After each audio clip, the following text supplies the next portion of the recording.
Y tenemos nuevamente esta tarde a Mauri. ¿Cómo andas, Mauri? Hola Rama, ¿cómo andan? Hola Facu, Mauri. ¿todo bien? Y hola Aye, que seguro no estás, seguramente nos estás escuchando, y hola a todos y a todas las oyentes de Radio Futura. Bueno, ¿qué nos traes hoy para comentar mientras te paso este mate? Bueno, hoy se me ocurría preparar algo porque anda tornando el debate en giro a la ley, a la reforma de la ley la ley de riesgo de trabajo, que fue modificada en febrero. Bueno, pero voy a entrarme un poquito más en la historia, cómo viene esta ley. Las famosas ART. Las famosas ART, que son las aseguradoras de los riesgos de trabajo. Muy bien. Vamos con esa mientras me tomo el matecito. Sí, te va a hacer un tiempito para que lo puedas. Bueno, las ART, la aseguradora de riesgo de trabajo, fueron creadas en el 95 a partir de una ley que fue sancionada en el mismo año durante el gobierno menemista, ¿verdad? Bueno, estas leyes de aseguradora de riesgo de trabajo, la función principal que tienen estas leyes es asegurar, una vez que un trabajador o una trabajadora padece una enfermedad o un accidente durante el trabajo o yendo a trabajo o volviendo a trabajar, asegurarse, ¿no? Pero ¿por qué lo vienen a asegurar? El eje principal de esta ley es sacarle la responsabilidad al propietario, al empleador. Claro, entonces el empleador o la empleadora lo que hace es pagar un seguro a las aseguradoras de forma que sean ellas quienes indemnicen a los trabajadores y a las trabajadoras cuando padecen alguna enfermedad o accidente. Esto sucede cuando el trabajador obviamente está en blanco, no sucede con la precarización laboral, digamos, aquellos que trabajan en negro obviamente no tienen RT. Claro, tal cual. Así que, bueno, siguiendo un poquito más adelante, esta ley luego fue modificada durante los años del kirchnerismo, en el 2012 por una ley, la 26.773, que lo que hacía esta ley era una opción con renuncia, o sea, porque anteriormente los trabajadores podían elegir accionar por la vía civil, o sea, demandar civilmente al empleador o reparar su daño a través de las ART. Lo que sucede con la ley del 2012 es quitarle esta posibilidad de elegir y elegir una renunciando a la otra, disminuyéndose claramente los derechos de los trabajadores, o sea, la posibilidad de elegir si una de las vías no me deja conforme, bueno, voy por la otra. Bueno, en este caso no, bueno, elegís una y se te renuncia. ¿Y qué sucedió últimamente? Lo que sucedió fue que el 23 de enero, como parte del segundo año del macrismo, y el mismo Macri, el presidente Mauricio Macri, largó un decreto de necesidad de urgencia el 23 de enero del 2017, reformando, haciendo alusión a la reforma de la ley de la ART, ¿no? Esta reforma del 2012. Claro, sí, bien. Y a posteriores reformas que no tuvieron mayores avances y como mayores significaciones. Bueno, pero el 23 de enero aquí tenemos una reforma a través de un decreto de necesidad de urgencia. Me parece importante como basarnos un poquito en qué es esto, un decreto de necesidad de urgencia y qué posibilidad tiene un presidente de largar un decreto de necesidad de urgencia, bajo qué condiciones. Claro, lo charlamos y nos hacíamos esta misma pregunta, está bueno ahora ponerla de nuevo en la mesa, cuando tocamos el tema hace 2 semanas respecto al DNU que modificaba la ley de migraciones. ¿Qué es un DNU o en qué circunstancias vale un DNU? Bueno, la historia argentina está tapada de DNU, digo, en los momentos más oscuros de nuestra historia fue como una potestad que tenían los presidentes de facto de largar... Una herramienta que la utilizan en esos momentos. Una herramienta tal cual, porque lo que viene a lesionar y a debilitar es la división de poderes en algún punto. Esto es lo que asegura el republicanismo, que estén divididos los poderes ejecutivo, judicial y legislativo. Y bueno, lo que sucede con un DNU es que el presidente se hace de las facultades propias que le corresponde al Congreso, que es la sanción de las leyes. Y como apropiándose de esas facultades, larga los DNU bajo ciertas condiciones que muchas veces no cumplen los requisitos que son necesarios. Claro. En el 94, con la reforma constitucional, hubo un artículo, precisamente en el 29 de nuestra Constitución Nacional, que dejó bien en claro bajo qué condiciones solamente un presidente puede largar DNU, los decretos de necesidad de urgencia, ¿no?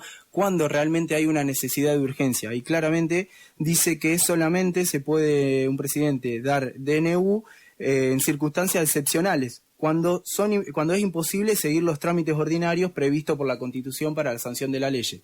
Y ahí hace una regulación de diferentes materias que no puede llegar a tocar un presidente, por ejemplo, lo que tenga que ver con lo penal, o con los regímenes de los partidos políticos, ¿verdad? Claro.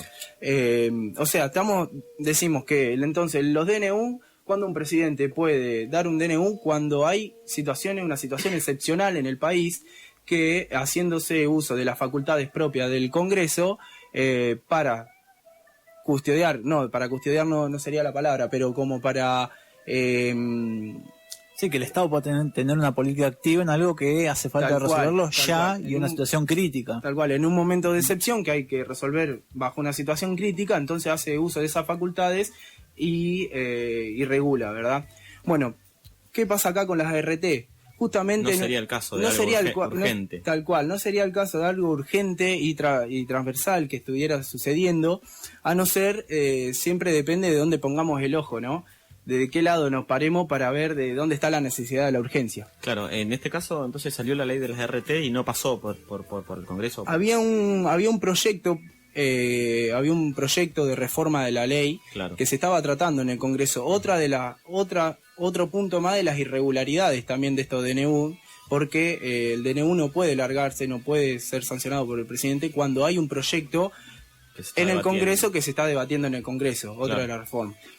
Bueno, pero yendo un poco más para adentrarnos un poco más a este DNU, que luego fue aprobado por la ley 27348, porque todo DNU tiene diferentes pasos para que luego el Congreso los ratifique, ¿verdad? Uh-huh. Actualmente esta ley se encuentra en vigencia en la Nación, pero las provincias deben ratificarlas.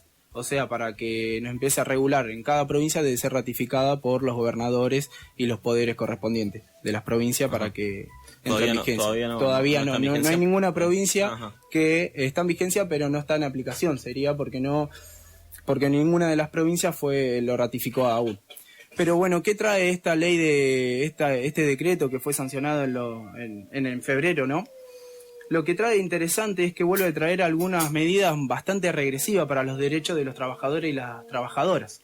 Porque lo que hace es cercenar muchas veces, muchos de... Este mate va para Facu, pero me vuelve a tocar un mate. Lo que hace es cercenar estos derechos, como bien decía, de trabajadoras y los trabajadores en el momento de que sufren un accidente o una enfermedad. Sabemos que la cuestión laboral en Argentina es muy precaria, o sea, hay un 30% de trabajo en negro aproximadamente, y dentro de ese trabajo, o sea, sabemos que, o sea, lo que está en blanco, no todo el 100% llegan a casos que se indemniza a los trabajadores y a las trabajadoras cuando padecen una enfermedad o un accidente. Lo que trae este decreto es la aplicación obligatoriamente para los trabajadores, la aplicación de las comisiones médicas. ¿Qué son las comisiones médicas? Es una instancia previa antes de que un trabajador o una trabajadora quiera verse indemnizado y quiera que su ART le cubra en ese padecimiento de salud que está teniendo por causa del trabajo. Sabemos que hay muchos trabajos que es muy factible que por las condiciones donde se trabaja puedan traer muchas enfermedades y accidentes. Entonces, lo que hace esta comisiones médicas es una comisión que va a evaluar, que son médicos que van a evaluar si ese trabajador o esa trabajadora esa enfermedad la tuvo y se la a causa del trabajo. Claro. Y en caso de que sea a causa del trabajo, va a establecer las categorías, porque hay diferentes categorías que se establecen para las enfermedades y para los accidentes, por ejemplo en el caso de las discapacidades, de cuánto por ciento de discapacidad le corresponde para ser indemnizada luego esa persona que sufrió el accidente o la enfermedad. Sí, ¿y quiénes son? ¿Qué personas integran estas juntas médicas que tienen tal rol tan importante? Bueno, estas personas son médicos, pero lo interesante de estas cuestiones es que son médicos que van a estar rentados por las propias ART y por el Poder Ejecutivo también. Entonces, el sueldo se lo pagan las ART en parte, propias ART. Entonces, como había una frase que el otro día leyendo algo sobre este tema me venía, que decía, el zorro no puede cuidar al gallinero, ¿no? Claro. O sea, no podemos poner a los zorros que cuiden al gallinero porque, si son los médicos los que son pagos por las ART los que van a determinar si el trabajador le corresponde o no, o si esa enfermedad fue en ámbito laboral o no, acá claramente hay una desviación de si se quiere o no cumplir los derechos de los trabajadores, que es lo que principalmente se debe resguardar la vida y el salud del trabajador y la trabajadora. Claro, los trabajadores vamos a estar entonces cuidados por médicos que van a ser empleados por nuestro propio patrón, o sea, van a ser empleados más de la propia patronal, o sea que va a estar medio complicado conseguir que funcione, ¿no? Que funcione cuando un trabajador se lesione y tenga que entrar a cara a cara a debatirse con un médico, ¿no? Tal cual, serán ellos mismos quienes determinarán si tu enfermedad fue en el ámbito laboral y si te corresponde o no una indemnización o que se te cubran todos los gastos para la solución de esa enfermedad o accidente. Otra cuestión como transversal que sucede es que el análisis de todas estas leyes y los decretos como que siempre pasa por el punto de que, bueno, a ver cómo solucionamos este problema y por el lado de cómo lo reparamos, ¿no? No de tratar de prevenir. Claro. No discutimos a ver en qué condiciones se está trabajando o en qué condiciones atraviesan los trabajadores y las trabajadoras en el momento de su trabajo, sino, bueno, ya sucedió, bueno, cómo lo reparamos y a través de eso, de qué forma llegamos a que este trabajador no llegue a la justicia, porque lo que no quieren a través de estos decretos que los trabajadores lleguen a la justicia, porque es donde tienen mayores posibilidades de ser indemnizados y llegar a un buen puerto para la solución de su conflicto. Claro, un trabajador que está 8 horas, ¿no? En algún lugar de trabajo, sentado, o por ahí quizá en un supermercado, tranquilamente, sucede siempre, va a tener artritis, dolores en los brazos, dolores en las manos, ni hablar de otros tipos de trabajo que también. Eso también está bueno pensar, ¿no? Cómo son precarios los trabajos, incluso los trabajos en blanco, que terminás después de algunos años de trabajo con muchos dolores, ¿no? Y que son a causa de ese trabajo. Sí, los casos más lamentables son directamente las de muerte, un accidente que culmina en muerte. Tuvimos el año pasado un caso en Astillero Río Santiago, permanentemente hay casos en obras en construcción, aquí en todos lados, y en la Ciudad de La Plata también. Trabajadores del subte, también hubo en el colectivo Línea 60. Claro, está bien, un futbolista del equipo argentino de futsal, murió a fin del año pasado electrificado, digamos. Con lo cual, eso es lo peor de todo, obviamente una muerte, donde también entra a jugar este sistema, y donde además es para otro tema, pero la cuestión de cuáles son los tiempos de la justicia laboral. También, porque vos decías que, bueno, generalmente hay mayores posibilidades, pero los tiempos de la justicia, por lo menos cuando uno ve... 3 años. 3 años. Mientras tanto, y eso opera, creo yo, también como un mecanismo de extorsión, porque, bueno, si arreglás, la tenés ya la plata. Y si no, bueno, anda a juicio. Claramente. Y ante la urgencia, claramente. Bueno, pero... Claro, como decía Facu, y una cuestión de que esto deviene totalmente inconstitucional. Tanto el decreto de necesidad de urgencia como la ley propia de las ART son totalmente actualmente inconstitucional, porque le está denegando a los trabajadores y a trabajadoras acceder a la justicia, como lo está diciendo, como lo dice nuestra Constitución Nacional. Son derechos fundamentales que tenemos nosotros de acceder a la justicia cuando se lesionan nuestros derechos. Y a través de estas leyes que nos están imponiendo que tenemos que pasar por una comisión médica, que es una vía administrativa antes que judicial, bueno, acá se nos está denegando acceder a la justicia. Entonces, son inconstitucionales. No sé, lo primero que hay que hacer es declarar inconstitucionales estas leyes cuando vemos que las comisiones médicas están sesgadas propiamente por los intereses de la patronal, cuando son las ART que van a pagarle a los médicos para que nos digan si esa enfermedad fue o no laboral y cuánto nos va a cubrir, cuando la ART la que tiene que velar, por las condiciones de trabajo, porque asimismo son los que están encargados de que se cumplan las condiciones de seguridad, higiene, de que haya buenas condiciones laborales en el ámbito de trabajo.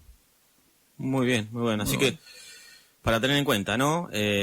Los trabajadores, aquellos que estén en blanco, vamos a tener pronto, no se lastimen en los trabajos, que no le duela nada, porque es el propio zorro el que va a estar cuidando las gallinas. Sí, y me surgió una reflexión respecto a Cambiemos, ¿no? Que su partido hegemónico es el PRO, que es Propuesta Republicana, es decir, un partido que pone en su propia definición el republicanismo y que hace semanas nomás repudió, digamos, el desatino que cometió el chavismo en Venezuela de impulsar a través del Poder Judicial la intervención del Congreso, del Parlamento, pero repudia eso, pero después toma atribuciones del Congreso, se dice republicano, pero saca decretos, y estos no son los únicos dos, digo, el de migraciones y el de ART, sino que incluso en su momento ni bien asumió como una catarata de decreto, entre ellos la designación de jueces de la Corte Suprema, por ejemplo. A lo que, bueno, tuvo que volver atrás inmediatamente porque ni sus principales aliados se lo sostuvieron. Claro. Pero como esa cuestión del discurso, después cuando uno es gobierno, muchas veces, nada. Pareciera que esas bases donde se paran para dar su discurso no son sólidas, ¿no? Como que son bases que ellos mismos pueden romper y hacer, porque se paran sobre el republicanismo que establece nuestra Constitución. La división de poderes. La división de poderes para que no haya en una cabeza, estén todos los poderes, y vemos como acá el presidente Macri del Poder Ejecutivo toma sus facultades, toma las facultades propias del Congreso. Claro. Bueno, Mauri, buenísima la columna. ¿Algo más que quieras agregar? Te agradecemos nuevamente por estar acá. Bueno, muchísimas gracias a ustedes y siempre dispuesto al espacio. Buenísimo. Pasaba entonces la segunda columna de Derecho al Piso, que ha autodenominado Mauri, en su columna sobre cuestiones legales. Moliendo café.